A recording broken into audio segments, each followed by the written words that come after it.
Everybody, it's Phil Kerner, the Tool and Die Guy, and let me just set this up for you. This video you're about to see is about running your own business. You know, if you've got a passion for what you do, it doesn't matter if you're in manufacturing or whatever, and you really want to start your own business, this first video you're about to see is the best advice I could ever give you. And this is the first in a several part series, a minimum of 10 lessons I'm going to do on running your own business. So if you've ever wondered what it's like to run your own business and what are the pitfalls, I know the pitfalls. You know, I believe you learn as much from your failures as you do from your successes. Had a lot of successes, had a lot of failures, and I have no problem in sharing those. This is my legacy. I want to share this stuff with you guys so you don't make the same mistakes I did. So enjoy this first video, and I hope you learned something. I know you will. Welcome to Starting Your Own Shop.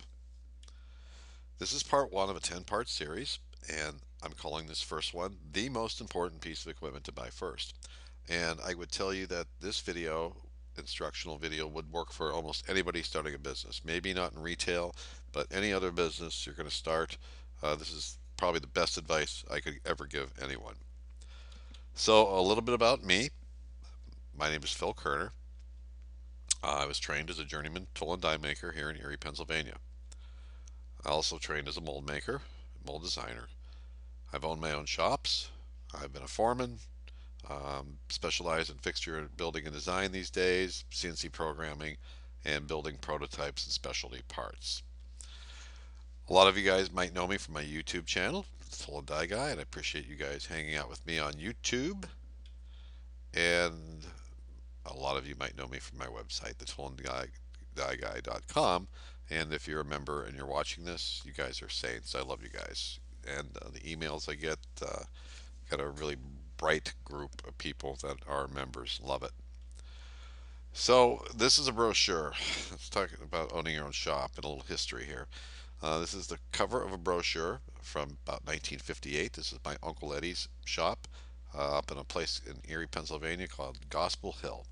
And Gospel Hill is a beautiful place, and he bought this piece of property back in the 40s, and it had a big dairy barn there. And as the shop grew, he just kept adding structures around it. And I've posted the whole catalog or this brochure on my website, but very nostalgic stuff, really cool stuff. I really enjoy going through it occasionally. I love the trade, and I love the history of the trade. So it was started by this guy. That's my Uncle Ed, and I really, really loved my Uncle Ed. Unfortunately, he died when I was just a kid. I was 9, and that's a picture of me on a golf cart because of all things. Not only did my Uncle Ed own Kerner Tool and Die, and you can see the shop back here on the back right. He owned a golf course on the same property that he built, 18-hole golf course. So I can assure you that hanging out at my Uncle Eddie's house between the pool, the golf cart, and everything else was a lot of fun as a kid. But he was my kind of my hero in business, a big inspiration to me. So as the years went by, as I said, my uncle died in 1969, and my aunt sold the shop to someone, and about 2 years later, and 2 years after that, 1974, the shop burned to the ground. And I always wanted to reestablish another Kerner Tool and Die here in Erie, Pennsylvania. And about 2 years after I did, here's us hanging the sign on our new building on East 30th Street here in Erie. And that's quite a forklift there. That was a kind of a goofy one with the whatever. You got to do what you got to do. And that's the inside, one of the bays in the shop. That's where all the tool makers hung out. That's all their benches. And you can see some assembly stuff over here. Nice crane system overhead. I'm a big believer in cranes for moving stuff around. But kind of inherited a blue floor. There was an injection molding place in there before they put an epoxy robin egg blue floor in, which was a treat to take care of. But we did. Paid a little kid, high school kid, to come in every Sunday and mop the whole place. But that's a pretty good idea. And of course, I've got lots of pictures of the shop. I don't want to bore you with that, but that was mine. And back in those days, Kerner Tool and Die, I started it in 1991, and I grew to about a little over 40 employees by 1998. We were a full-service mold making, design, and mold repair facility. Did about $2 million in annual sales. So let's get back to this guy. Sorry for the quick jump there. Thought I had one more thing to say about that. My uncle Ed, and he made a lot of money, and the reason he made a lot of money was his best customers are also his best friends. So what's the big difference between doing business in the 50s, 60s, and 70s and today? Back then, your customers let you make money. You know, nobody ever came to my Uncle Ed and said, "Wow, you're adding on to the shop all the time. You're buying new equipment all the time. You're building a freaking golf course, and now you just built a beautiful A-frame home. You make too much money." No, his best customer was right here in Erie, and they were making money. He built all their dies. He was big into die casting dies. And Parker White Metal was making good money. Eddie was making good money. And nobody had a problem with it back then.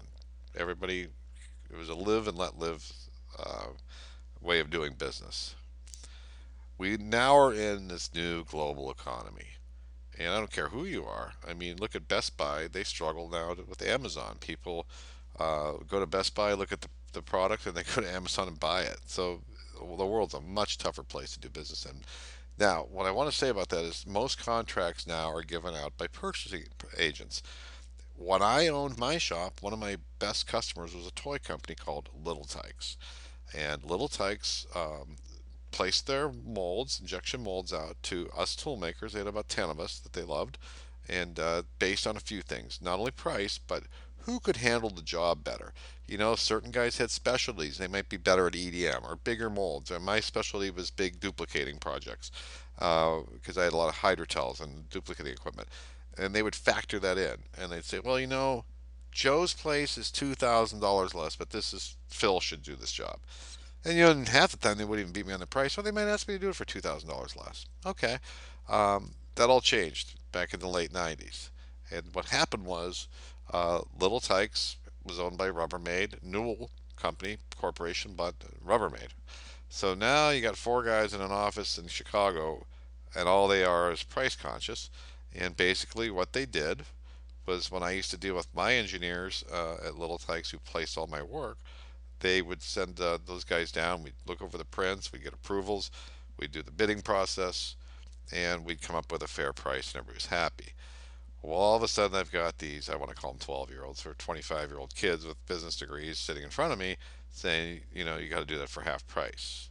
I mean, it was embarrassing to watch what they were doing to the engineers because these guys were just trying to retire. None of them are there anymore. But what really ended up happening there was that price became everything.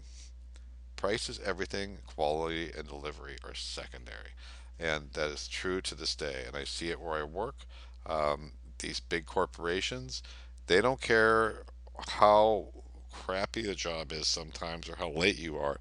But if they can run in and show their boss they got it for $2 cheaper, they get promoted. And that's a shame, but that's the way business works. Okay? That's the way it works now, especially manufacturing. So this is the first part of a 10-part series, and let's go over a little bit what we're going to get into here. This is, of course, the first video on the most important piece of equipment you should have. But we're going to talk a little bit about partnerships, accounting, banking, and legal. And these are overviews, guys and gals. I'm not going to bore you with how to do your own accounting, uh, why you probably should consider incorporating, even if you're just a one-man show. Expenses. You know, buying equipment is just the beginning. That that fifth video is going to be worth the price of admission alone. Estimating. That's something I'll go over. That's kind of an art. Cost of labor and overhead, huge. Most businesses never quite grasp that, and manufacturing is a key to success. Little things like dealing with health insurance for yourself, employees, and a little company or organization called OSHA that might knock on your door someday and fine you out of business. And tracking your profit and loss accurately, and I should add daily. You need to know where you are every day. And finally, I'll give you a big in conclusion part. Okay, now what I want you to hear here is I'm not here to be negative at all. I loved running my own shop, but it's gotten a lot tougher. And I want to be your voice of reason throughout this, not negative. But if this is the stuff, if I would have watched these 10 videos 20 years ago, I would have done things a lot differently. want you to hear that. If I had watched these 10 videos 20 years ago, it would have changed my life. Made some mistakes, and you're going to learn from them. So I will keep all of these subjects as simple as humanly possible. Nobody wants to be talked down to. I'm not an accountant. I'm not an attorney. Okay, I just lived through it, and luckily kept good notes and remember every experience as a learning experience. So this program is all about giving you the inside scoop that nobody else is going to be able to tell you unless they've owned their own business. Reason for that is the bankers you're going to deal with, the accountants you're going to deal with, the attorneys you're going to deal with, and even the business consultants. Guess what? They never ran their own shop. And there's a lot more to it than looking at a balance sheet. That's just part of it. You are really about to get $1 million education. And I can say with 100% confidence that you can show this video or any single one of them in this series to any successful business owner, and they will agree 100% with every single point that I'm going to share with you in this series. So let's get started. This is what you've been waiting for, and I had to set it up for you guys. Here we go. That's me, age 19, hungry young man, 1979, looking forward to my career in tool and die making and manufacturing. That picture was taken at Anson Tools and Gauges. I'm running a big Hydrotel milling machine there. But here's ugly truth number one. Just because you're really talented and maybe even gifted at what you do, that has absolutely no bearing on being a success in business. Not kidding. In fact, some of the most successful manufacturing businesses right here in Erie, Pennsylvania, and we've had some good ones, are owned by folks who really weren't that talented as machinists or tool and die makers. They weren't that good at making things themselves, but they had a head for business. So I'm going to quote my late great brother Fred. And Freddie worked for most of these guys over the course of his long career in manufacturing. He was around some of the wealthiest guys in town, and he always told me one thing. He said, and he used to call me Philip. He said, Philip, let me tell you something. Every one of those guys got a lucky break along the way. And that's true. Every one of them did. And I can name each one how they lucked out. Now, they ran with the ball. Good for them. But luck, unfortunately, does have a lot to do with business. That was true in 1950, and it's true in 2015. But some folks have a knack for business, and some don't. Making money in business is a crapshoot of a little luck, timing, perseverance, more luck, and shrewdness. In the end, your talent as a machinist or whatever you're really good at is probably only about 20% of the equation. And boy, that hurts, doesn't it? Wouldn't you like to think if you're the best CNC guy, the best tool maker, the best machinist, the best lathe guy in town, work will just come your way? It doesn't work that way. Here's going to be your 3 biggest challenges to running your own business, whether it's a shop or whatever. Your 3 biggest challenges. Here we go.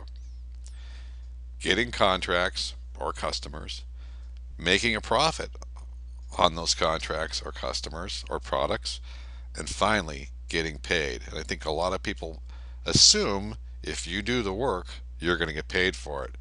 Bad assumption. People go bankrupt every day. People have horrible cash flows. The world's a lot tougher now, okay? So, boy, finding a customer that you can get work from, make profit on them, and get paid by them in a timely manner is crucial. Crucial. Write those 3 down. Those are 3 big ones that you have to have under wraps. We all look at the latest technology. I still follow this stuff, and I look at the mold making videos and the 5-axis machines we have now. It's all incredible. And I know we all think if we could just get our hands on a piece of equipment like that, people would be crazy not to send work our way, right? The work will come. Well, not true.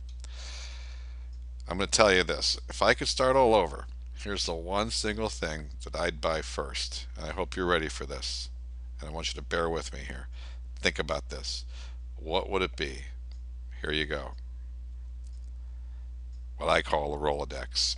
You might call it your contact sheet, whatever. Now, before you roll your eyes and say, really, I'm watching this video and you're showing me a picture of a Rolodex, Phil.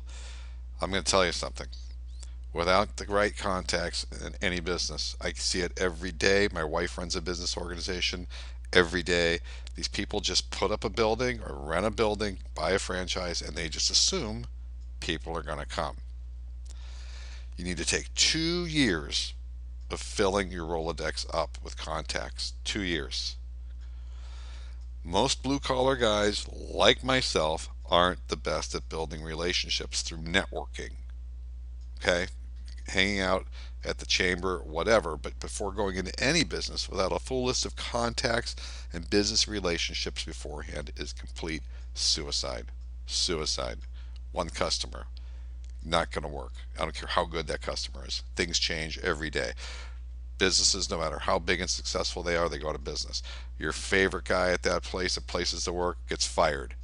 Not kidding, you guys. You've got to have a list of contacts, a big list.